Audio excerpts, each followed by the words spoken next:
విచ్చేసిన మిత్రులకు పోచంపల్లి మండలము పట్టణము మరి అందరికీ వచ్చిన మిత్రులందరికీ నమస్కరిస్తూ ఈరోజు చాలా సంతోషం. ఒక గొప్ప కార్యక్రమంలో మనం పాల్పంచుకుంటున్నాం. ఈరోజు ఏదైతే దేశవ్యాప్తంగా ఈరోజు జై బాపు జై భీమ్ జై సంవిధాన్ కార్యక్రమం ఏఐసిసి కాంగ్రెస్ పార్టీ దేశవ్యాప్తంగా తీసుకుంది. అంటే ఈరోజు ఈ కార్యక్రమం ఎందుకు తీసుకున్నామంటే దేశంలో ఈరోజు మరొక్కసారి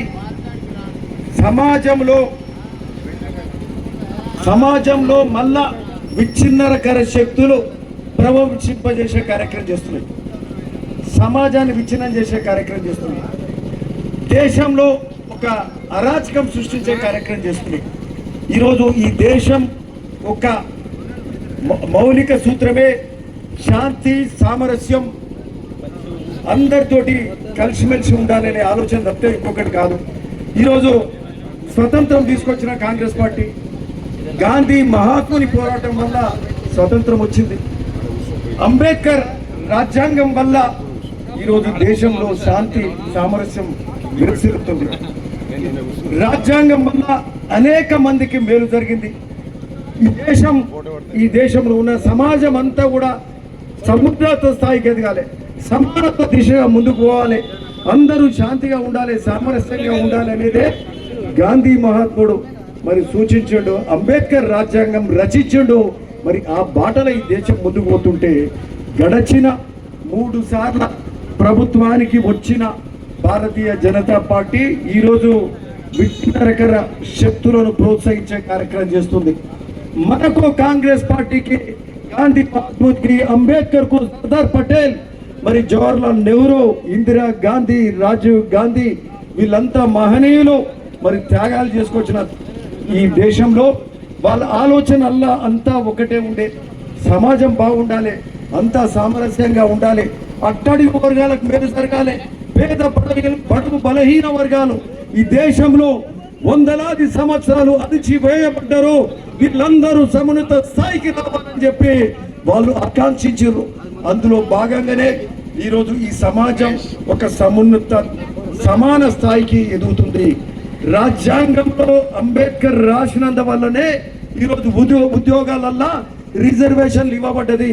ఎస్సీ ఎస్టీలకు బీసీలకు ఉద్యోగాలు వస్తున్నాయంటే ఈ యొక్క రాజ్యాంగంలో రాజ్యాంగం ముఖ్యం. రాజ్యాంగంలో రాసినటువంటి రిజర్వేషన్ల హక్కు పేదోని హక్కుగా మరి రాజ్యాంగంలో అంబేద్కర్ రాసినట్టు కాబట్టి మరి మనకు ఉద్యోగాలు వస్తున్నాయి. పేద బడుగు బలహీన వర్గాలకు అసైన్ ల్యాండ్స్ ఇచ్చారు, ఎస్సీలకు అసైన్ ల్యాండ్స్ ఇచ్చారు, బీసీలకు అసైన్ ల్యాండ్స్ ఇచ్చారు. ఇందిరాగాంధీ గారు మరి వారు సీలింగ్ అగ్రికల్చర్ ల్యాండ్ సీలింగ్ తీసుకొచ్చి మరి భూ సంస్కరణ తీసుకొచ్చి మరి ప్రతి ఒక్కరికి భూమి ఉండాలనే ఆలోచనతోటి 50 ఎకరాల కంటే ఎవ్వరికి ఎక్కువ భూమి ఉండొద్దు, అంతా కూడా పెత్తందారులు జమీందారులు వాళ్ళందరి దగ్గర ఉన్న భూములన్నీ కూడా ఒక్క ఆర్డర్ ద్వారా మరి బిల్లు పెట్టి అగ్రికల్చర్ ల్యాండ్ సీలింగ్ తీసుకొచ్చి పేదవానికి భూమి ఇచ్చే కార్యక్రమం నాడు ఇందిరాగాంధీ గారు చేశారు. ఇప్పుడే వినోబా భావే గారి జయంతిలో పాల్పంచుకొని వస్తున్నాం. వారి వజ్రోత్సవ కార్యక్రమంలో ఈరోజు పాల్పంచుకొని వస్తున్నాం. 75 ఏళ్ళు గడిచింది. ఈరోజు దేశంలోనే ఎక్కడ భూదానం మొదలైందంటే ఈ పోచంపల్లికి వెళ్ళి మొదలైంది. వినోబా భావే గారు గాంధీ శిష్యుడు భూమి అడిగి పోచంపల్లి మొదలు పెడితే వేదర్ రామచంద్రారెడ్డి గారు 100 ఎకరాల భూమి ఇక్కడి నుంచి మొదలైంది. మరి అట్లా ఇక్కడి నుంచి మొదలైన ఈ భూదానోద్యమము 45 లక్షల ఎకరాలు ఈ దేశవ్యాప్తంగా ఇచ్చిన సందర్భం నాటిదైతే ఇందిరాగాంధీ గారు ఒక్క ఆర్డర్లో కోట్లాది ఎకరాలు తీసుకొని మరి పేదవానికి ల్యాండ్స్ అసైన్ చేసి వాళ్ళకు భూములు ఉండే కార్యక్రమం కాంగ్రెస్ పార్టీ, కాంగ్రెస్ ప్రభుత్వం ఆనాటి నాయకత్వం బ్యాంక్ జాతీయం చేసే కార్యక్రమం చేశారు. బ్యాంకులను నేషనలైజ్ చేసే కార్యక్రమం చేశారు. ఆ రోజు పెద్దలకే భూమిలో బ్యాంకులు లోన్లు ఇచ్చేది, పేదవానికి కూడా రుణం ఇచ్చేలాగా నాడు బ్యాంకులు చేసిన కార్యక్రమం మరి ఇందిరాగాంధీ గారే చేసిన తప్పితే ఇంకొకరు కాదు. ఆ తర్వాత ఈ విధంగా అట్లనే మరి మినిమం ఏదైతే పనికి ఆహార పథకం కూడా కాంగ్రెస్ హయాంలో పని లేకుండా ఎవ్వరు ఉండొద్దని చెప్పి జాతీయ ఉపాధి హామీ పథకం కూడా మరి అది కూడా మరి రాజీవ్ గాంధీ గారు మరి ఆలోచనతోటి మరి ఆ యొక్క కార్యక్రమం కూడా మొదలైంది. రైట్ టు ఎడ్యుకేషన్ యాక్ట్, ప్రతి ఒక్కరికి చదువు అనేది ఒక హక్కు అనేది కూడా కాంగ్రెస్ చేసింది.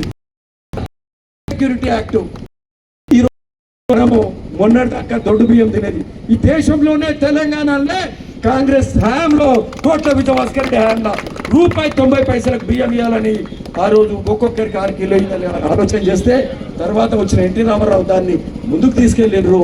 ఆ రోజు ఇప్పుడు దొడ్డు బియ్యం తినే పరిస్థితి లేదని చెప్పి ఈ రోజు కాంగ్రెస్ ప్రభుత్వం రేవంత్ రెడ్డి గారి ఆధ్వర్యంలో ఒక్కొక్కరికి 6 కిలోల సన్న బియ్యమే మనం ఇస్తాం, దొడ్డు బియ్యం తింటలేరు పేదోడు అని చెప్పి మధ్యతరగతి వాళ్ళని సన్న బియ్యం ఇచ్చే కార్యక్రమం చేసారు. ఇది అంతా ఎందుకు చేసారు? ధనికుడు తినే సన్న బియ్యము పేదోనికి కూడా అదే బియ్యం ఇవ్వాలి. ఇది సమానత్వం, ఇది మన ప్రభుత్వం ఆలోచన, రేవంత్ రెడ్డి గారు ఆలోచన తప్ప ఇంకోటి కాదని కూడా ఈ సందర్భంగా ఈరోజు ఇందిరమ్మ ఇండ్లు నాడు కాంగ్రెస్ హయాంలో ఇచ్చిండ్రు. ఈరోజు ఇందిరమ్మ ఇండ్లు గత 10 ఏళ్లకే ఒక్క ఇల్లు. ఈరోజు ఇందిరమ్మ ఇండ్ల కార్యక్రమం కూడా మొదలవుతుంది. 21 తారీఖు లోపల లిస్టు ఫైనలైజ్ అవుతాయి.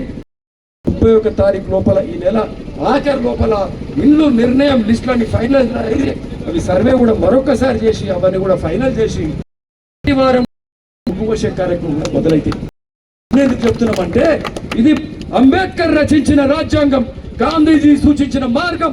మరి ఇందిరాగాంధీ, రాజీవ్ గాంధీ ఈ దేశం అంత సమానత్వం దిశగా ముందుకు పోవాలి, రాజ్యాంగం మనకు చెప్పిందని చెప్పి, సంవిధానం మనకు చెప్పిందని చెప్పి మరి ఈరోజు ఆ ఆలోచనలో బాగానే